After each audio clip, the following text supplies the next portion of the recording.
Shalom amigos, ¿cómo han estado? Un placer saludarles. Qué bueno que se encuentren con Derek Torah para seguir aprendiendo acerca de la reencarnación. Le damos las gracias al Boreolán porque nos permite un día más de vida, una oportunidad más para poder estar en contacto con su luz divina. Pero recuerda, cada día ha sido hecho especialmente para ti. Aprovéchalo. Comenzamos. Capítulo 4. La reencarnación y el sufrimiento humano. Si Dios es bueno, amoroso y justo, ¿por qué millones de personas inocentes sufren mientras los culpables prosperan y quedan libres? Esta pregunta es casi tan antigua como la propia humanidad, pero su respuesta también lo es. Sin embargo, la única forma de comprenderla es a través de la metáfora. La palabra hebrea para nombrar la reencarnación es Gilgul Neshamot, que significa literalmente rueda del alma. Si queremos ver más allá de la simulación de la inocencia premiada y el mal castigado, debemos mirar hacia esta vasta rueda metafórica, con almas incrustadas en su margen como estrellas en el borde de una galaxia. Gilgul Neshamot es una rueda que está constantemente girando, y con su movimiento las almas vienen y van en un ciclo de nacimiento, muerte y renacimiento. El mismo proceso ocurre dentro de un cuerpo individual, en el curso de una sola vida. Nacimiento, crecimiento, reproducción y muerte. Una nueva vida es producida por la vieja, generando la continuidad de la forma física. Comprender este proceso en el nivel físico es clave para tener una visión verdadera de la continuidad de la vida. Sin embargo, la mayoría de quienes consideren esta reflexión se sorprenderán al ver cuánto se toma por verdad sin detenerse siquiera a pensar. Toda dirección de la evolución física traza un recorrido que va de lo simple a lo complejo. En un extremo de la serie orgánica está la célula sola. En el otro, el cuerpo humano extraordinariamente complejo, con sus incontables células organizadas en órganos, huesos y vastas redes de nervios y tejido cerebral. Nuestro cuerpo está continuamente progresando.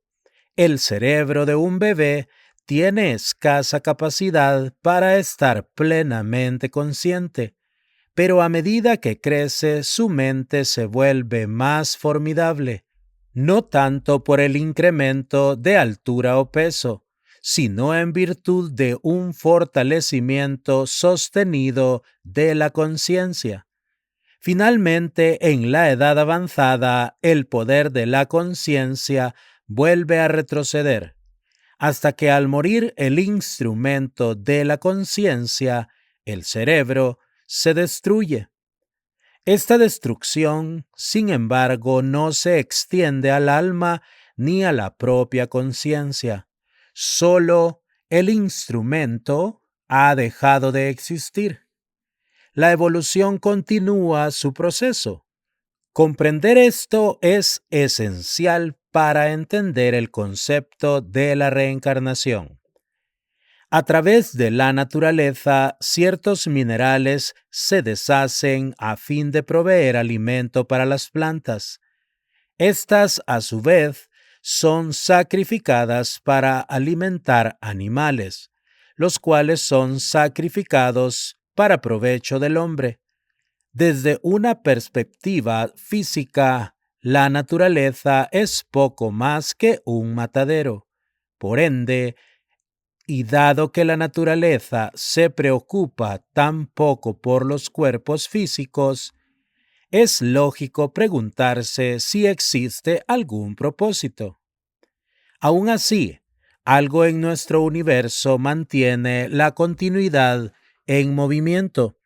El crecimiento, como la rueda, no tiene ni comienzo ni fin. Pero contemplar la vida meramente como un comienzo y un fin es como ver el árbol y no el bosque, atrapados en la continuidad del tiempo y el movimiento. Podemos perder nuestro rumbo fácilmente. Todo en la vida, sin excepción, opera como una rueda. Pese a ello, a la mayoría de las personas les resulta imposible mirar más allá del momento presente. De manera similar, les resulta imposible ver que por venir a la Tierra muchas veces ganamos experiencia y pasamos de un grado a otro, al igual que hicimos cuando éramos niños en crecimiento. En el pasado, las sociedades primitivas evolucionaron de una civilización de origen a lo que podríamos llamar una civilización moral. Lo que hemos cosechado para bien o para mal es una continua progresión de experiencias que pueden ser vistas como encarnación seguida de encarnación. Avanzamos continuamente de sociedades agrarias a ciudades, de guerra a paz y otra vez a guerra, sin ver realmente más allá de nuestro lugar en el borde de la rueda.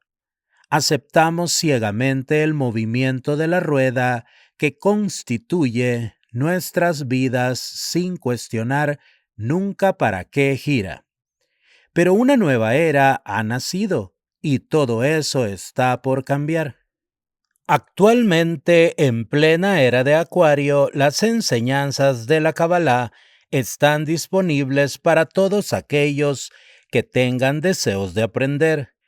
Detrás del volumen de luz en permanente crecimiento que nos ha llegado a través de los sabios del pasado, nos estamos moviendo de la oscuridad hacia una nueva conciencia de nuestro constante movimiento en la eternidad. Estamos capacitados, si así lo elegimos, para comprender el concepto de la participación del alma en la rotación de la rueda sin el límite de la identificación con un cuerpo físico en particular. Debido a que la era de Acuario es verdaderamente la era de la iluminación, es posible que aún los más escépticos comprendan que el conocimiento adquirido en vidas pasadas permanece hoy con nosotros. Me atrevería a decir incluso que aquellas personas que han adquirido esos conocimientos y experiencias han regresado a esta vida para compartirlos en la era presente. Regresemos por un momento a la frustrante injusticia del sufrimiento humano. Las fuentes más comunes de ese sufrimiento son, ante todo, la enfermedad y la vejez. Pese a todos nuestros avances científicos, no hemos siquiera rozado la superficie en nuestra lucha contra estos dos adversarios. Tampoco hemos mostrado ningún progreso en resolver el enigma de la propia muerte. Fuego, inundaciones y desastres son solo amenazas externas a la paz, la felicidad y la vida. Internamente se continúan librando batallas contra interminables fuentes de dolor, como el egoísmo, la frivolidad, la hipocresía y la ambición. Los momentos de desesperación están salpicados de fantasías, de momentos de gran regocijo y finalmente de la paciente esperanza de que en el centro de todo haya un refugio de amor, belleza y comprensión. Aún así, la rueda gira y nos deja luchando en un lodo de confusión, preguntándonos permanentemente, ¿quién soy? ¿Por qué estoy aquí? ¿Hacia dónde voy? Hasta que estas preguntas básicas sobre la existencia encuentren respuesta, nada podrá ser respondido. Hasta que las razones del dolor hayan sido aclaradas, nada podrá ser aclarado. Hasta que el sufrimiento de la criatura más insignificante pueda encontrar una explicación, nada se habrá explicado, y en consecuencia, nuestra comprensión filosófica de la vida permanecerá lamentablemente incompleta. Capítulo 5. La reencarnación y la Biblia. Desde la edad más temprana nos enseñan que Dios premia nuestras buenas acciones y castiga nuestros pecados, como si Él estuviera en algún lugar sobre nosotros, como un padre severo que dice, «Ah, eres bueno, aquí tienes un dulce», o «Ah, eres malo, recibirás unos azotes». Nunca creas esto. Semejante visión simplista no le da crédito al Creador, y menos aún a su creación. La mayoría de nosotros, judíos o cristianos, fuimos educados con el concepto de un alma inmortal que reside en algún lugar del interior de nuestro ser. Nos han enseñado que el sufrimiento es esencialmente una prueba que Dios nos pone. Cuando la vida termine, nos esperará el cielo o el infierno, según nos premie o nos castigue. La Kabbalah nos enseña, en cambio, que premio y castigo se asemejan demasiado a la toma de corriente de tu sala de estar. Enchufa la lámpara y la habitación se iluminará. Introduce tu dedo en la toma y recibirás una horrible descarga eléctrica. En efecto, los resultados no son ni premio ni castigo, sino solo la consecuencia de la acción individual y el ejercicio de libre albedrío. Aún así, millones de personas continúan aferrándose a la escena del premio y el castigo, pensando como único sostén, la Biblia me lo dice. Y prácticamente por la misma razón, millones rechazan incluso contemplar la posibilidad de la reencarnación. ¿Dónde se menciona la reencarnación en la Biblia, cuya autoridad respetamos tanto? Podrían preguntar, el libro del Éxodo ofrece a este respecto una explicación completa no solo de la reencarnación, sino también de su efecto en lo relativo a padres e hijos, hermanos y hermanas, y el modo en que todo se interrelaciona con el ambiente inmediato. Esta reflexión, sin embargo, se basa en nuestra habilidad de recordar nuestras vidas pasadas. De hecho, uno de los argumentos más fuertes contra la reencarnación subyace en la pregunta: si hemos nacido antes, ¿por qué no lo recordamos? Incluso si realmente vivimos antes, ¿por qué se nos castiga por hechos que ni siquiera recordamos haber vivido en alguna existencia remota? En Éxodo 16, el Creador nos prohíbe instituir dioses paganos y ordena: no se inclinarán ante ellos ni los servirán, porque yo, el Señor vuestro Dios, soy un Dios celoso, que lleva la injusticia de los padres sobre los hijos, hasta la tercera y cuarta generación de aquellos que me odian. Este versículo en particular ha sido motivo de extensos debates y abundantes críticas.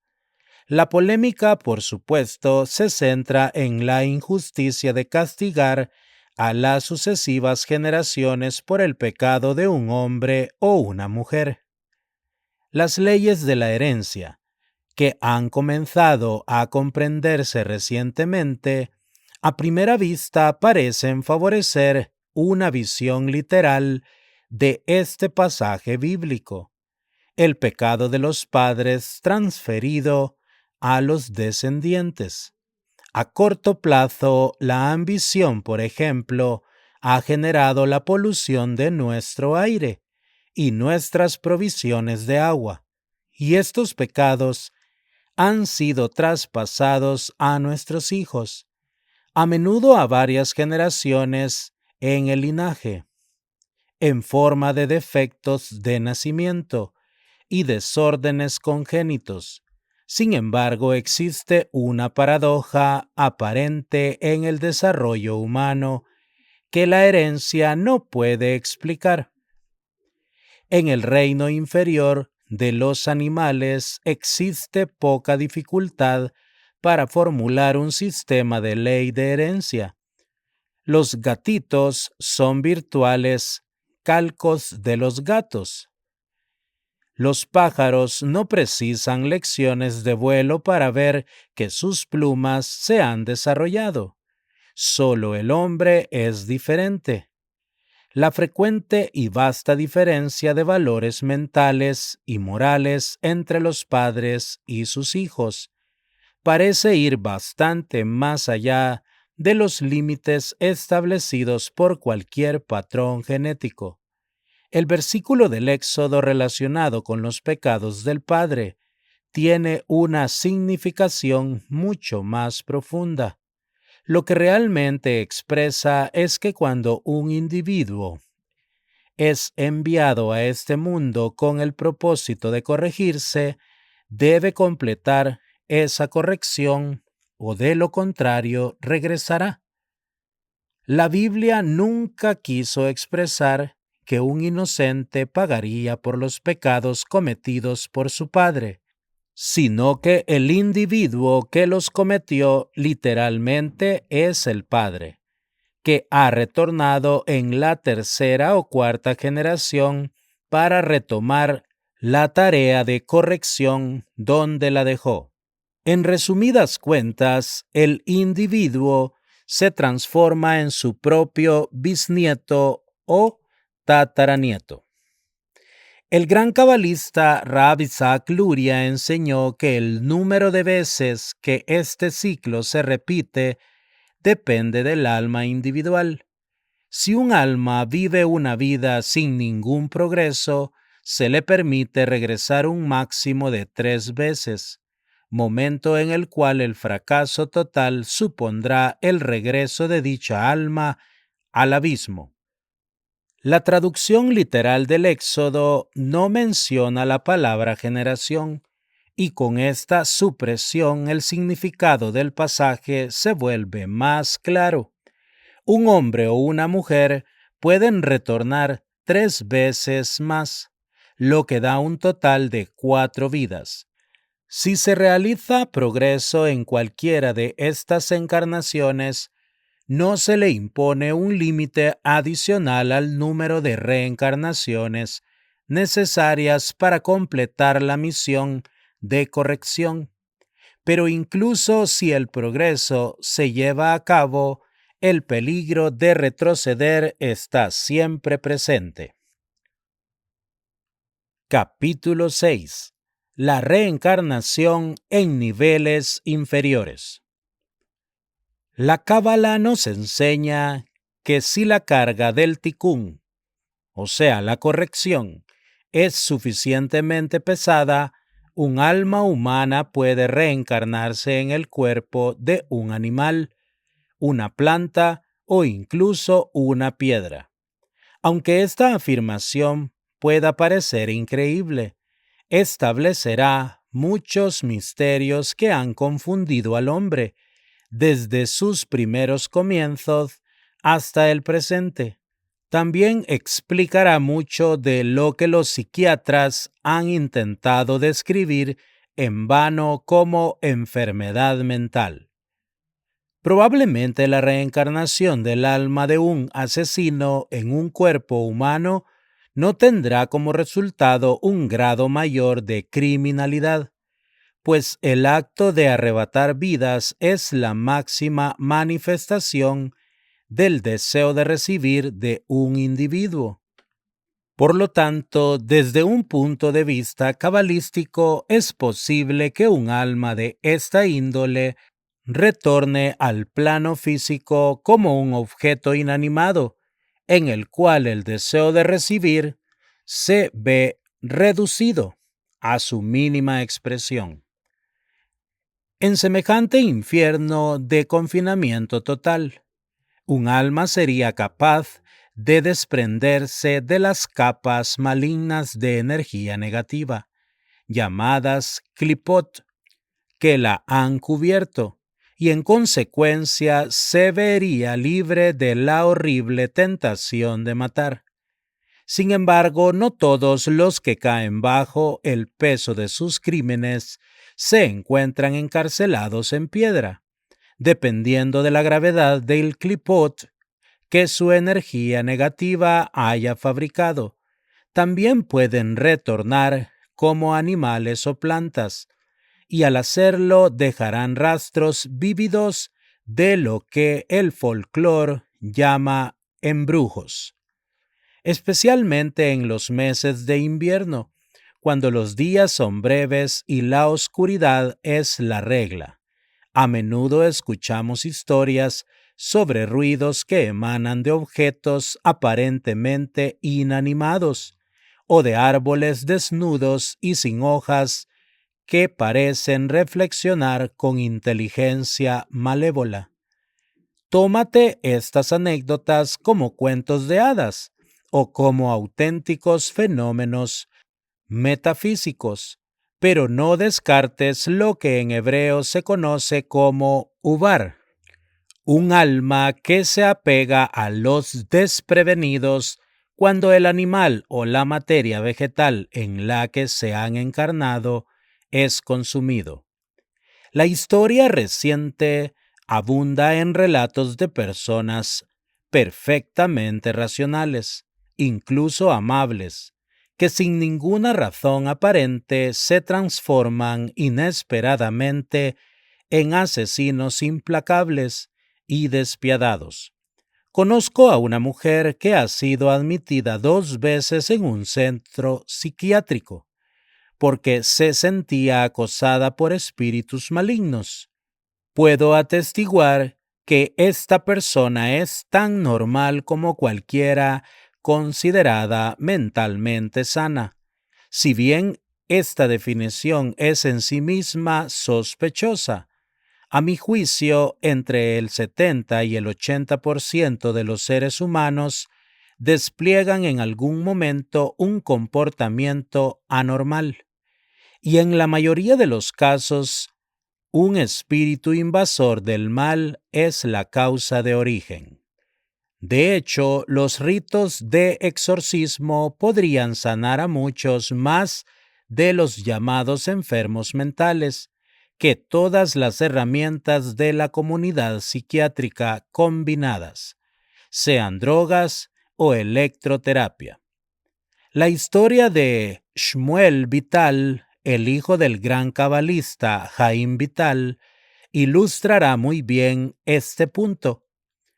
Cuenta que Shmuel Vital estaba en Egipto cuando le llamaron para que visitara a una mujer joven que había quedado muda y paralítica 2 meses después de su boda. Dado el súbito comienzo de aquel estado, Vital sospechó que un espíritu maligno había logrado invadir su ser.